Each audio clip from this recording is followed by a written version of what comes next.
Stop that. Yeah. I hear him chat to the noise. Move too quick, can't stop for the talking. I hear him chat with the boys. Man so tough, but mans keep walking. Just too sharp with the prize. White girls let it tell me I'm awesome. Yeah. Hot like fire on the pan. If you wanna touch man, please use caution. Welcome back to the channel, everyone. Today we're gonna have a look on this Jeep. It's a Jeep Grand Cherokee ZJ from '96. It's the limited version with the 5.2 liters V8 and it has a 4-speed automatic gearbox. It's a proper 4-wheel drive. It has a transfer case. In this case, it comes with the NP249, which means it has a permanent 4-wheel drive, and then it has a low range gearing as well for those off-road situations. That transfer case makes this exceptional off-roader, and besides being a really good off-roader, it's also really nice on the road compared to many other Jeeps from the same era. I'm especially thinking of the XJ, which is... It is an XJ, but it's honestly not so nice to drive on the roads. At least not so nice as this one. The ZJ was first released in 1993 and was an answer to the Ford Explorer. And it's a more modern version of the XJ, even if they are from the same era. They share a lot of stuffs, and you could even get this one with the straight 6 that you find in the XJ, and most of the parts are swappable. A difference is that this one has a spring suspension on all 4 wheels. And they also updated the look on it to look more modern, less boxiness, more modern, and they focus more on the comfort side of the things compared to the XJ. When you sit down in the ZJ, it becomes quite obvious that they focus more on the comfort side of things, especially if you compare it to the XJ. The seats are softer, you have like power seats on this limited. It also comes with a better stereo system and a lot of features. There's not much to be said about the dash. It's well visible. You have all the information you need, and the stuffs you have is your rev, your speed, oil pressure, engine temperature, or to be more correct, coolant temperature, gas level, and battery voltage. The interior is quite typical 90s. You have a lot of plastic, wood trim that is plastic. The back seat of the ZJ provides quite a lot of space if you are not extremely tall. The headroom, though, is a little bit on the narrow side. But you sit very comfortable back here. You have a lot of space for your knees. And if you're gonna have kids and stuff like riding around in this car, there's not gonna be any issues with that. Well, the car is a little bit messy. I have some stubs here, but well, I use this car every day. Well, I don't use it every day, but I use it for like when I need a car that has some more space, when I'm towing stuffs, and when I want to go out in the forest. As you can see, the space in here is plentiful. They put the spare tire in here, which unfortunately take up some space, but the loss you have here, that is a gain you get when you're doing off-road, instead of like putting the tire underneath the car. You have more ground clearance and it's better for off-roading. So good and bad. It depends. I never really struggle with the spare tire here taking up space, and if I know that I'm gonna have some really big stuff back in here, I'm just throwing it out. And when you need to bring some really big stuffs with you, you have the possibility to fold on the seats. When the seats are folded down, you get quite a lot of space. For me, being around 176, it's almost possible for me to lay down here stretched out. There's plenty of space, and there's like hooks, plenty of hooks around here to secure the things you are transporting and stuff like that. So for being to be used as a functional car, driving around with stuffs, it's a nice car. This Jeep comes with a Dana 44A in the back, and it has a skid plate for the gas tank. In the front you'll find the Dana 35. Under the hood we have the 5.2 liters V8, it's a Magnum engine, and overall this is a reliable engine, it works good.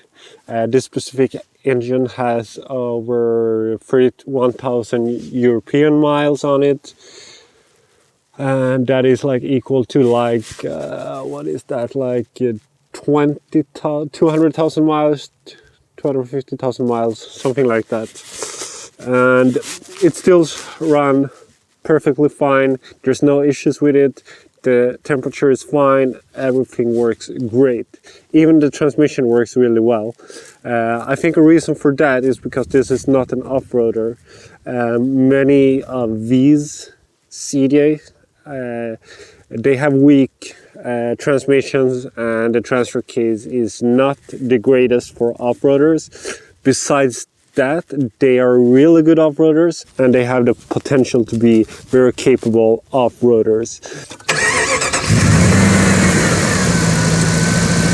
As you can see and hear, this engine runs very nicely, and it sounds pretty good too.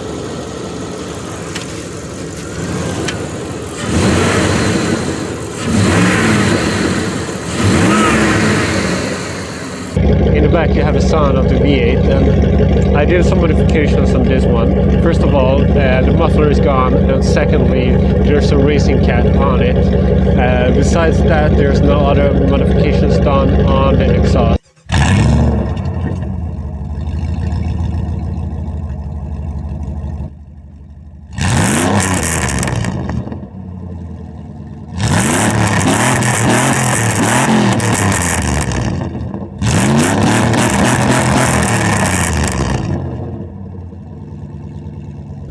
Let's go for a drive and see what we could say about driving the ZJ.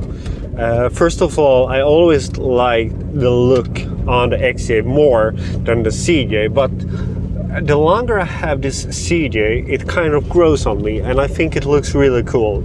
It's a good looking Jeep, and even if it's not all squared out as the XJ, it still has a very appealing look for me. And a big bonus is that it has the comfort and it has the V8. Some people would argue that the straight six is more reliable, blah blah blah. Yeah, well, maybe it is. The V8 is still reliable, it's a good engine. I didn't have any issues with it. But the best thing is that it's a freaking V8, and a V8 is... it sounds better. There's no doubt about it. Maybe that is depending on your taste, but for me, in my ears, the VJ sounds better.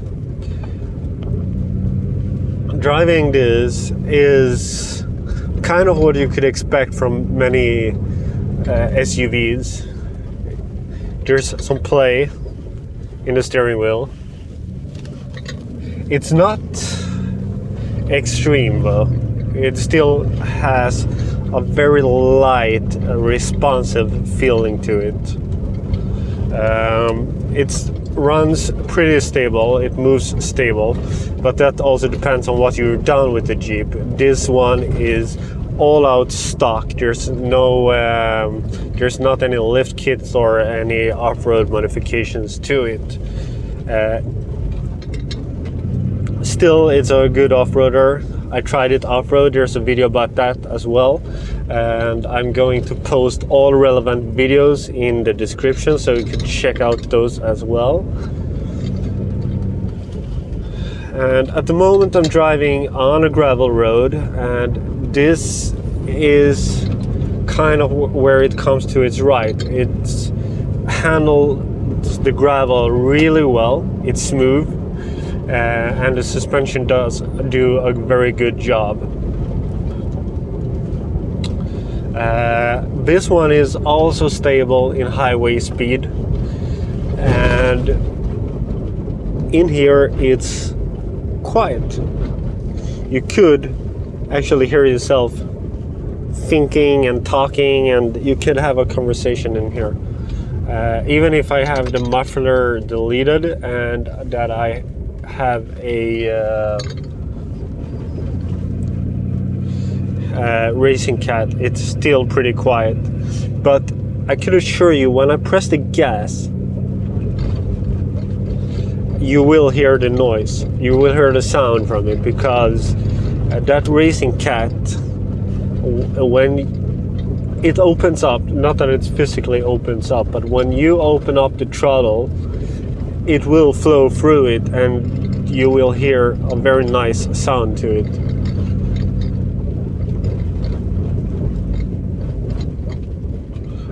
So at the moment we're still cruising on gravel. Gravel is where I use this Jeep most of it. Well, maybe not most of it, but I use it a lot on gravel.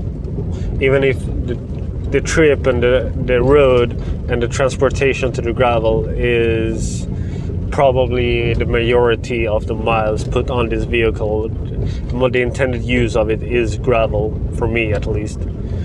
Go exploring and go out in the forest and see new places. And for that, it's an awesome vehicle. The CJ is growing on me. The longer I have it, the more it grows on me. And I kind of like starting to get really attached to it. In a way that I'd never really been with my Cherokees. Don't get me wrong though, I still like the Cherokee, but this one had grown on me quite a lot, and I don't really feel like I want to give this up. And I think a reason for that is the V8. I'm gonna let you hear it, and some of you might understand what I mean. So here we go.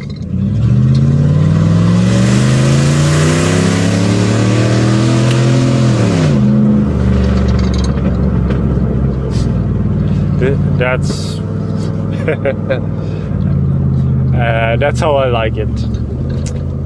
And when it comes to performance, it's not a fast car. It's not a fast SUV, but there's definitely stuff's happening when you pushing the gas. And that's also another reason why I liked this a little bit more than the XJ.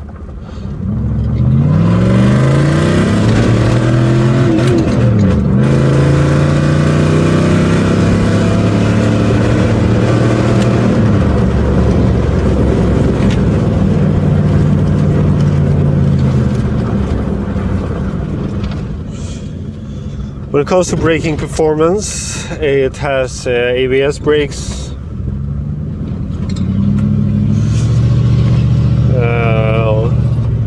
I don't think it has traction control and stuff like that. Well, it has the four-wheel drive, and there's a traction stuffs into that. It's called QuadraTrack, which detects spins and stuff like that. It's not really an all-wheel drive because it's kinds of sending more power to the rear wheels, but it still sends power to the front wheels.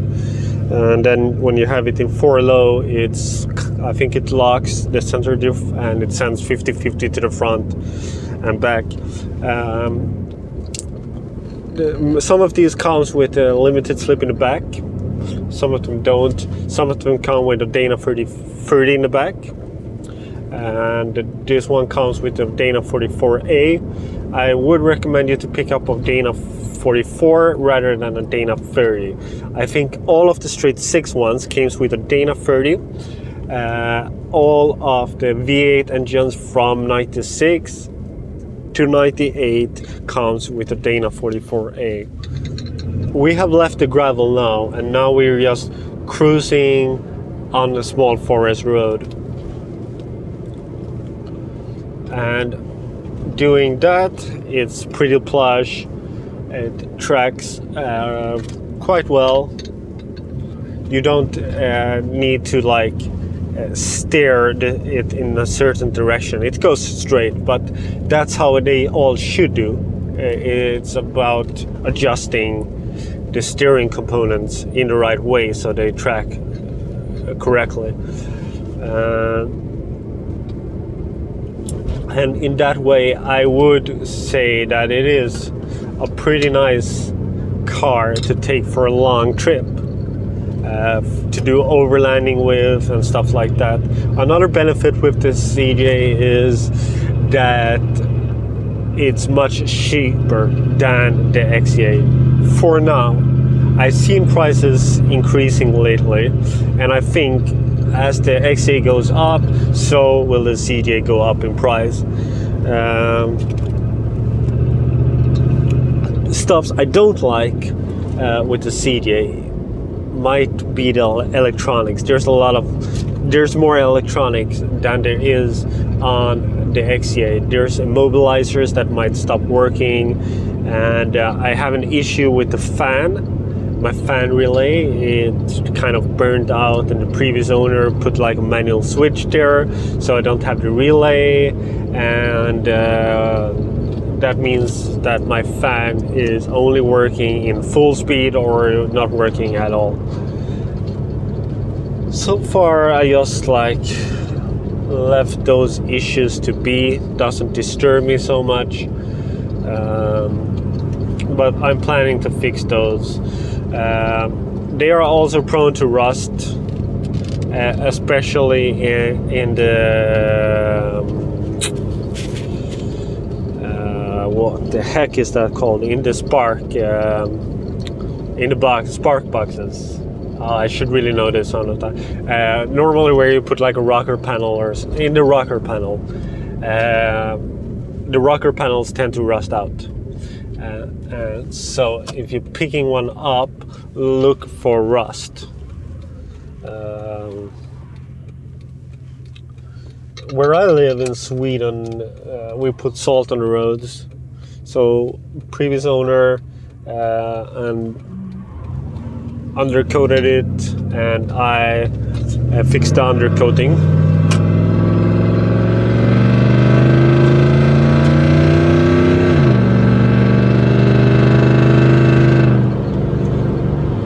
Not fast, but it sounds great.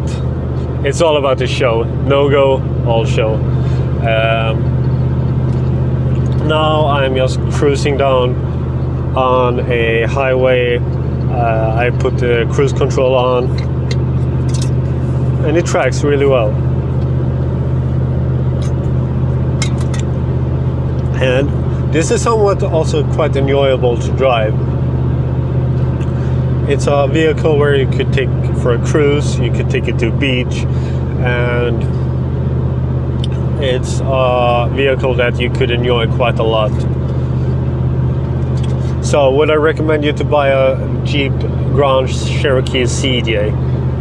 Definitely, no doubt about it. When it comes to which one you should buy, straight 6, V8, I recommend both. If you are like me, you like the show, you like the sound, go for the V8. If you want the more power from it, go with the V8. If you like the simplicity, if you like all the knowledge around the straight 6 that you could find on the web, and if you like the reliability, go for the straight 6. Besides that, there's not much to think about. The newer ones from 96 I had an OBD2. That's one thing to consider. That was the reason why I specifically choose the 96, is because it has the OBD2.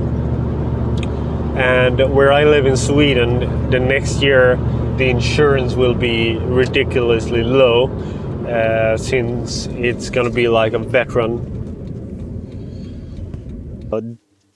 That's it about the Grand Cherokee ZJ. It's definitely a vehicle that I would recommend anyone to buy who wants to get into the things with Jeep and drive Jeeps. And also if you are like into a Cherokee, the XJ or any other Jeep, I would definitely recommend you to try this out because it's gonna surprise you.